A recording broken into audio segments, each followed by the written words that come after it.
The year was 2247, and humanity had finally achieved what centuries of dreamers had imagined, a place among the galactic community.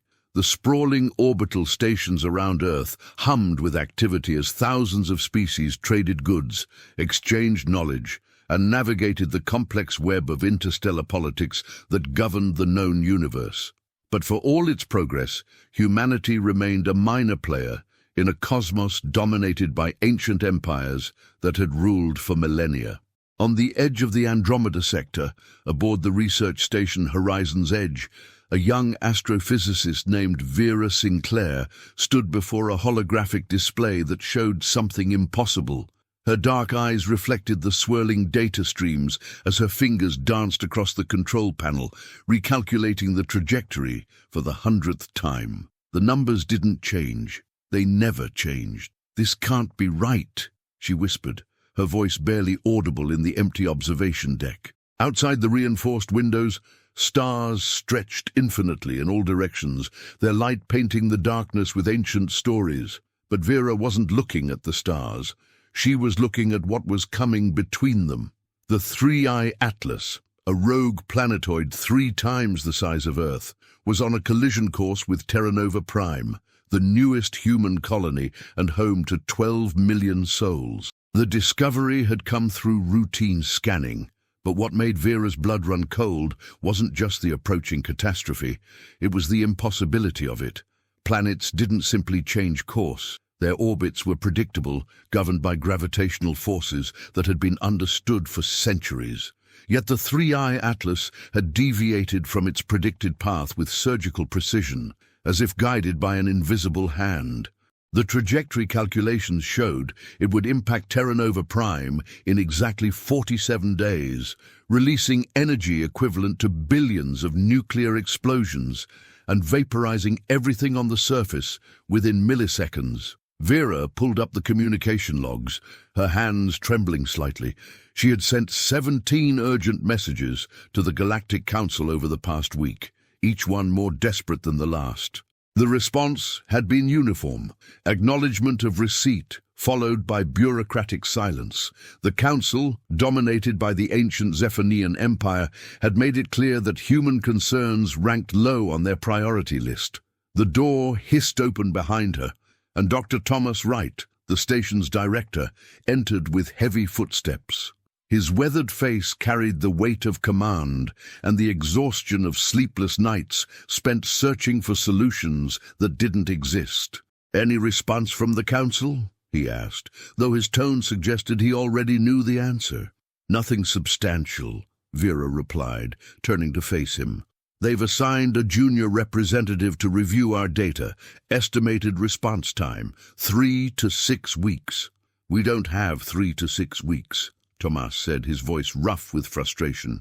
"We have 47 days before 12 million people die, and another 16 days before we lose any chance of evacuating them." Vera nodded, her mind already racing through possibilities. The human fleet could evacuate perhaps 2 million people if they started immediately and abandoned all safety protocols. The rest would be left behind, watching the sky grow dark with approaching doom. "There's something else," Vera said, pulling up a new data set. "I've been analyzing the gravitational signatures around the Three-Eye Atlas. There are anomalies, energy patterns that don't match any natural phenomenon. Someone is moving that planetoid, Director. This isn't a random cosmic accident." Tomas leaned forward, studying the data with narrowed eyes. The implications were staggering and terrifying. If someone had the technology to move planetary mass objects, they possessed power beyond anything humanity had encountered. And if they were deliberately steering the Three-Eye Atlas toward Terra Nova Prime, it meant the colony wasn't facing a natural disaster. It was facing an attack. "Who has that kind of capability?" Tomas asked, though he suspected the answer. "Only one entity in this sector," Vera said quietly. "The Zephanian Empire." The Zephanian Empire stretched across 47 star systems and encompassed hundreds of worlds. Their technology was ancient and formidable, their military unmatched, and their emperor, a being known only as Sovereign Kyle, had ruled for 300 years with absolute authority. The Zephanians were humanoid in appearance, but taller and more ethereal, with skin that shimmered like polished obsidian, and eyes that held the depth of stellar nebulae. Humanity had joined the galactic community only 50 years ago, and in that time, they had learned one crucial lesson. The ancient empires tolerated younger species, but did not consider them equals. Humans were merchants and laborers, occasionally scientists, but never decision-makers in matters that affected the cosmic order. "We need to get someone in front of the Emperor," Vera said, her voice gaining strength. "If the Zephanians are behind this, only Sovereign Kyle can stop it. The Council is useless. They're probably waiting for his approval before they even acknowledge our crisis." "The Emperor doesn't grant audiences to humans," Thomas reminded her. "The last time a human delegation requested an audience, they waited 16 months and were ultimately denied. We don't have that kind of time." "Then I'll go without an invitation," Vera said, the words surprising even her. Thomas stared at her as if she had suggested flying into a star. "That's impossible. The Zephanian capital world is locked down tighter than a quantum vault. You'd be arrested before you reached orbit, assuming you even got past their defense grid." "I have to try," Vera insisted. "Those 12 million people down there, they have families, dreams, entire lives. I can't just calculate their doom and do nothing. If there's even a 1% chance that I can reach the Emperor and convince him to stop this, I have to take it." Something in her voice, perhaps the raw determination or the desperate hope, made Thomas reconsider. He had spent decades in space, had seen wonders and horrors that most humans couldn't imagine, and he had learned to recognize when someone was truly committed to a cause. "If you're going to do this," he said slowly, "you'll need help. I know someone, a trader who has connections in Zephanian space. He's not entirely legal, but he might be able to get you close to the capital world."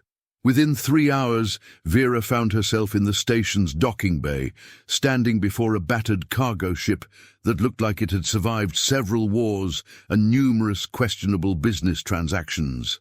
The ship's name, barely visible under layers of space dust and impact scarring, read Wanderer's Fortune. The captain, a grizzled human named Orin Vasquez, studied her with eyes that had seen too much and trusted too little. His grey hair was pulled back in a practical ponytail, and his jacket bore patches from a dozen different systems. "You understand this is borderline suicidal," Orin said without preamble.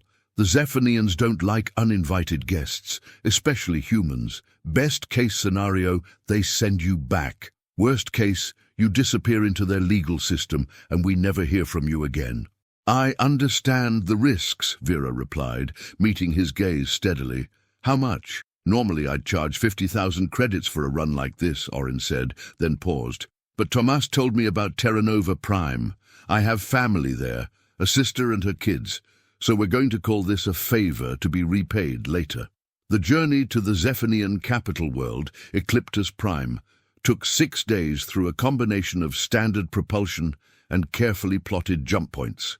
During that time, Vera immersed herself in everything she could learn about Zephanian culture, history, and protocol. The Zephanians valued hierarchy, precision, and demonstrated capability. They respected strength, but despised arrogance from lesser species. Their emperor was considered semi-divine, a being who had transcended normal limitations through advanced biotechnology and cybernetic enhancement. To approach him without proper authorization was to commit a grave insult that could have diplomatic repercussions for all of humanity. Vera didn't care about diplomatic repercussions. She cared about 12 million lives hanging in the balance. As the Wanderer's Fortune approached Ecliptus Prime, Vera pressed her face against the viewport and gasped. The capital world was breathtaking, a planet of towering crystalline cities that rose from continents shaped by millions of years of precise terraforming. 3 artificial rings orbited the planet, each one a habitat unto itself, housing billions of citizens from across the Empire. "We're being hailed," Orin announced from the cockpit. "Traffic control wants to know our business." "Tell them we're delivering research data to the Imperial Science Academy," Vera said, using the cover story they had prepared. The response was immediate and cold. "Unauthorized human vessel, you are not cleared for orbital approach. Maintain current position and prepare for inspection." 20 minutes later, a Zephanian patrol craft docked with the Wanderer's Fortune. 2 guards in gleaming armor boarded the ship, their movements fluid and precise. Their leader, a tall female with silver markings across her obsidian skin, examined Vera with undisguised disdain. "State your purpose," she demanded in perfect but accented human language. "I need to speak with Sovereign Kyle," Vera said, trying to keep her voice steady. The guard's expression shifted from disdain to something approaching amusement. "The Emperor does not grant audiences to humans, especially those who arrive uninvited. You will return to your vessel and depart immediately, or you will be arrested. A planet is going to collide with a human colony in 40 days, Vera said urgently. The 3-Eye Atlas is being moved deliberately. The gravitational signatures prove it. If someone in the Zephanian Empire is responsible, only the Emperor can authorize it to stop. 12 million people will die if I can't speak with him. The guard's amusement faded, replaced by cold calculation. You dare accuse the Empire of planeticide. Such accusations require evidence and proper channels. You have neither. I have evidence, Vera insisted, pulling out a data chip.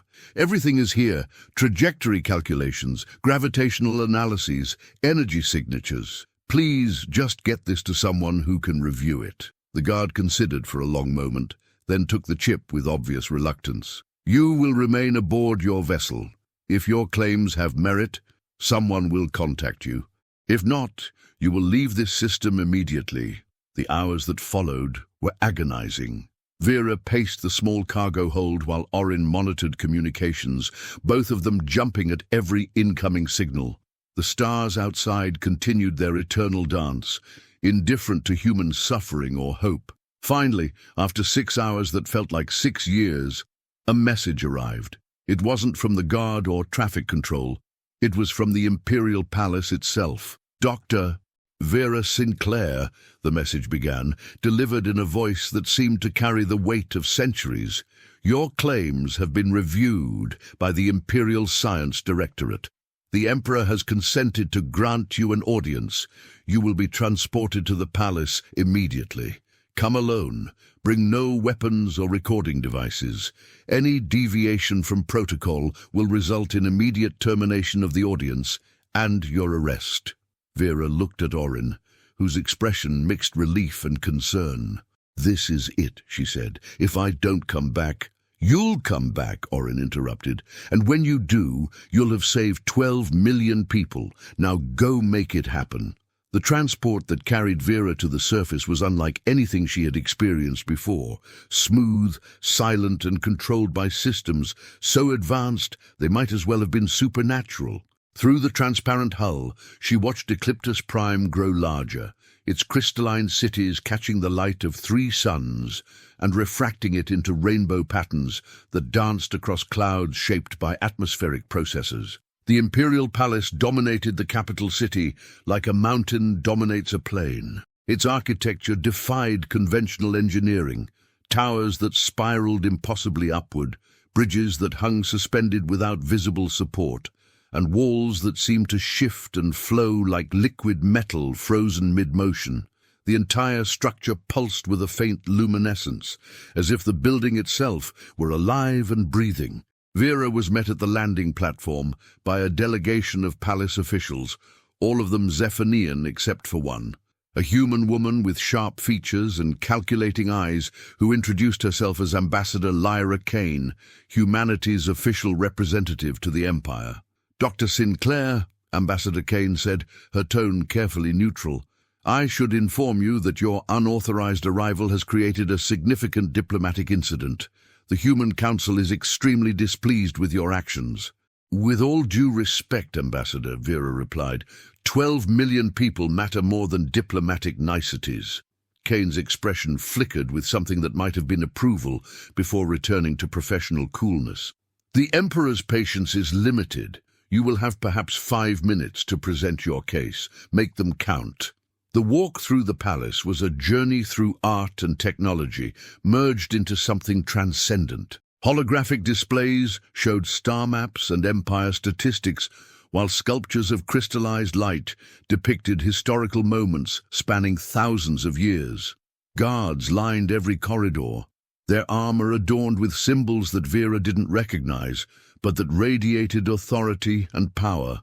Finally, they reached the throne room, a vast chamber with a ceiling that seemed to open directly into space, showing the stars in perfect clarity. The floor was polished to mirror smoothness, reflecting everything and creating the illusion of walking through an infinite void. At the far end of the chamber, elevated on a platform that appeared to float without support, sat Sovereign Kael. The Emperor was tall even by Zephanian standards, perhaps 7 feet in height, with skin that shimmered between obsidian black and deep purple depending on the angle of light. His eyes were entirely silver, without visible pupils, and they seemed to see through matter itself to the truth beneath. He wore robes that moved like living shadows, and upon his head rested a crown of crystallized starlight that cast rainbow patterns across his face. Vera felt the weight of those silver eyes settle upon her, and for a moment her courage faltered. This was a being who had ruled an empire spanning 47 star systems for 3 centuries, whose word was absolute law for billions of souls. She was a 28-year-old human scientist who had arrived uninvited and unannounced, demanding his attention. But then she thought of Terra Nova Prime, of families going about their daily lives, unaware that a planet-sized harbinger of doom was racing toward them through the void. She thought of children laughing in schoolyards, couples planning futures they would never see, artists creating works that would turn to ash and vapor. She straightened her spine and stepped forward. "Sovereign Kael," she began, her voice echoing in the vast chamber. "Thank you for granting me this audience. I know my arrival was improper, and I accept full responsibility for any diplomatic consequences. But I'm not here for myself. I'm here for 12 million people who are going to die if someone doesn't act." The Emperor said nothing, his silver eyes unreadable. Around the chamber, courtiers and advisors watched with expressions ranging from curiosity to disdain. Ambassador Kane stood rigid, her face a carefully maintained mask of diplomatic neutrality.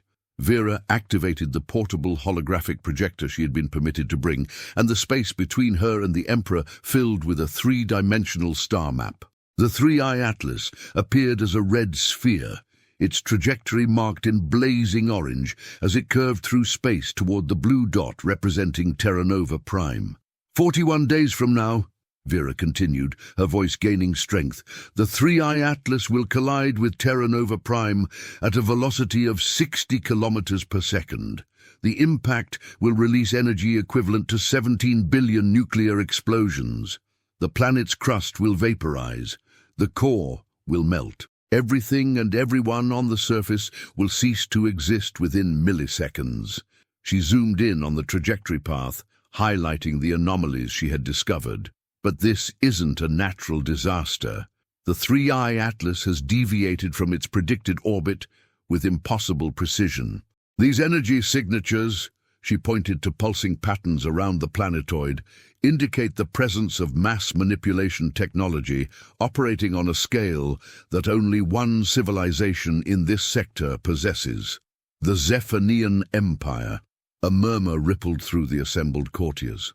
Speaking such accusations directly to the Emperor was either incredibly brave or incredibly foolish, possibly both. "I'm not here to assign blame or start a conflict," Vera said quickly. "I'm here to ask, to beg for help. If the Empire is testing new technology or conducting research, I understand that such work is vital for advancement. But please, redirect the 3-Eye Atlas. Give us time to evacuate. Don't let 12 million innocent people die for something they had no part in." Sovereign Kyle leaned forward slightly, and when he spoke, his voice was like distant thunder, deep, resonant, and carrying undertones that seemed to vibrate in Vera's bones. "You possess courage, human," he said, the words carefully measured.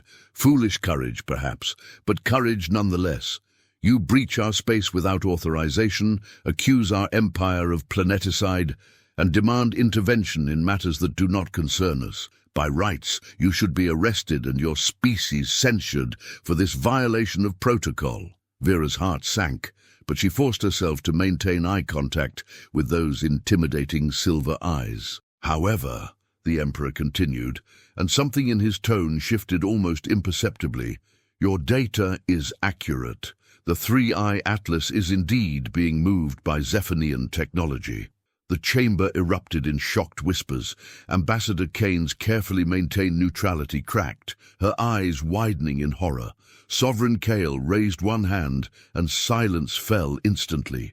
The Three-Eye Atlas was selected 17 years ago as part of Project Stellar Forge, an initiative to develop planetary-scale construction techniques. The plan was to move it to an uninhabited system where it could be processed into raw materials for orbital habitat construction.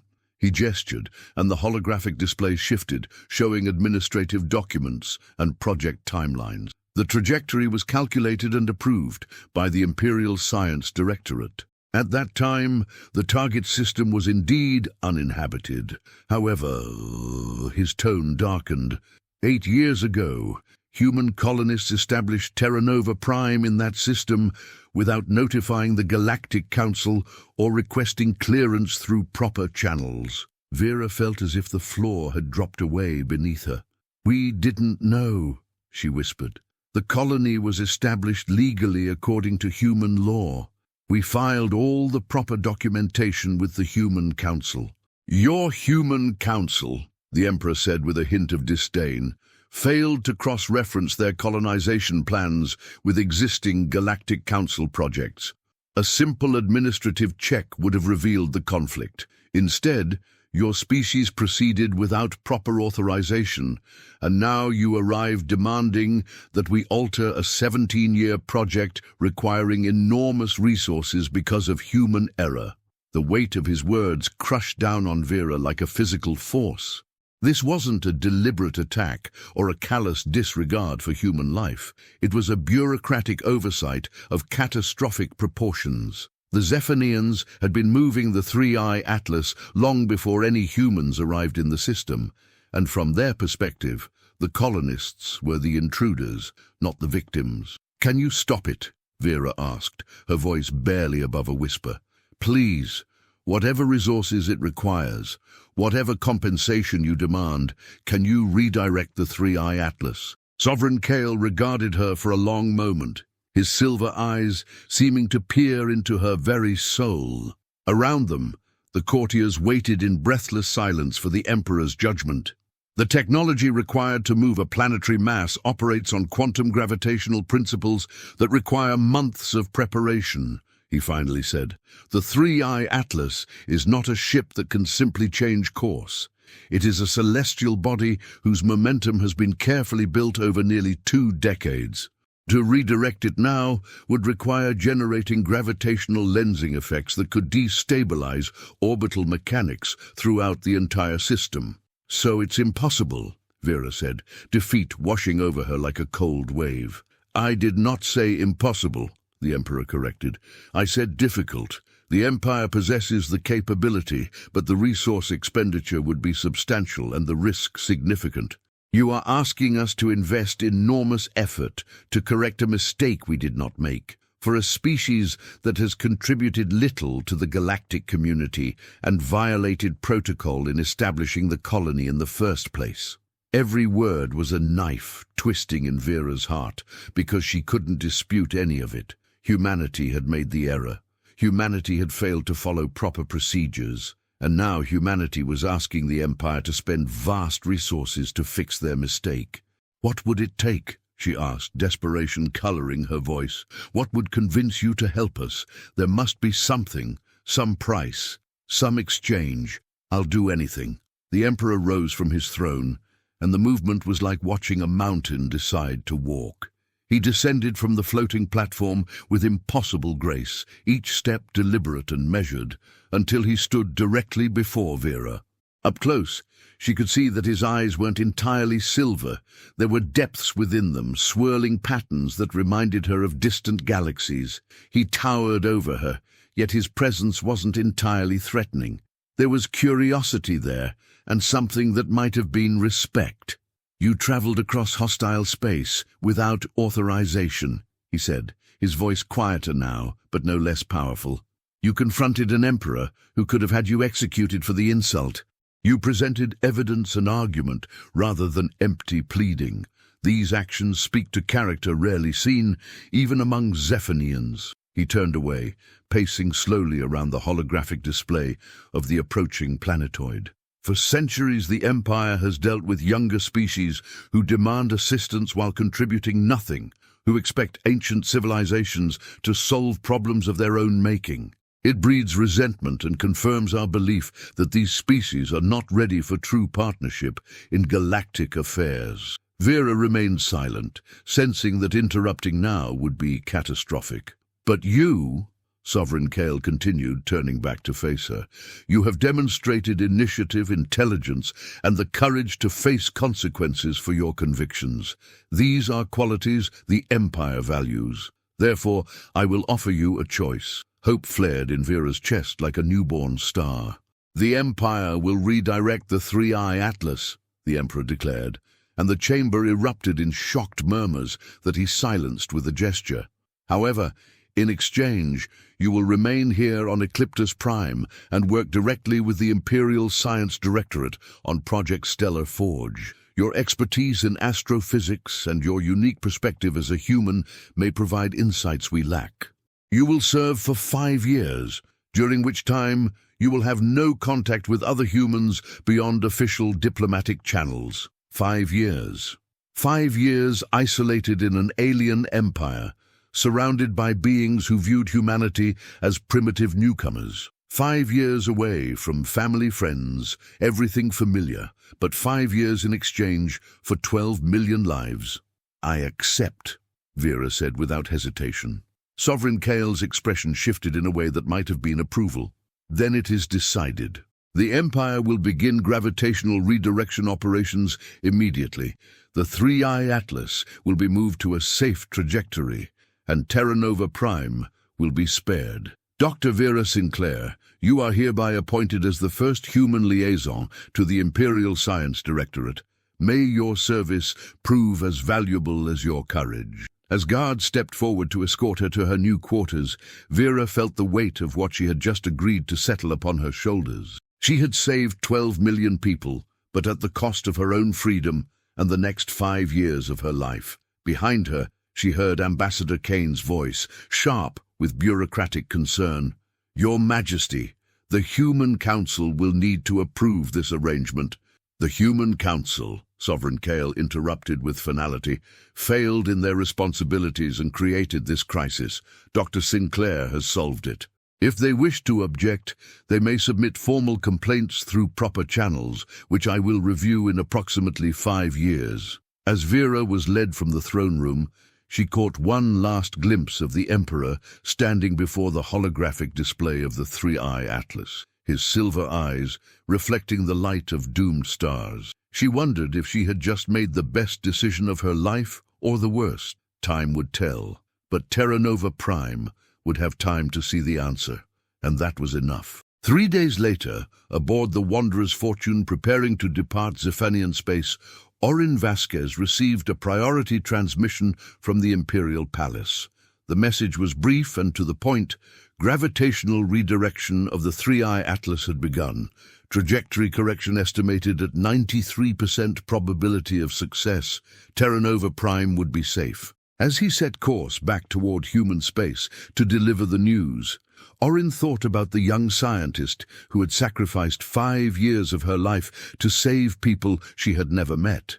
Heroes came in many forms, he realized, and sometimes heroism looked like walking into a throne room uninvited and refusing to leave until justice was done.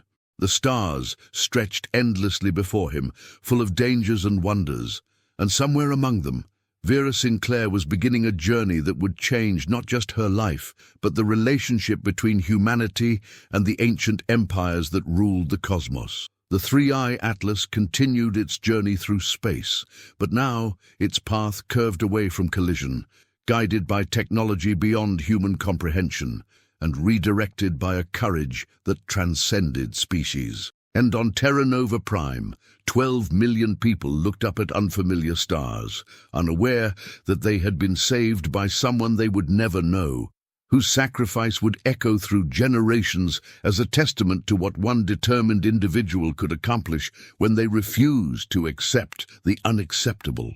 Vera stood in the observation gallery of the Imperial Science Directorate, watching as the reconstructed Three-Eye Atlas, now transformed into a magnificent orbital habitat capable of housing 50 million beings, slowly rotated in the darkness of space.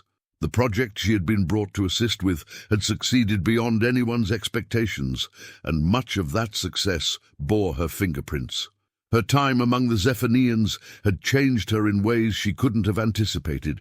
She had learned their language, understood their culture, and earned their respect not as a human making demands, but as a scientist contributing genuine value.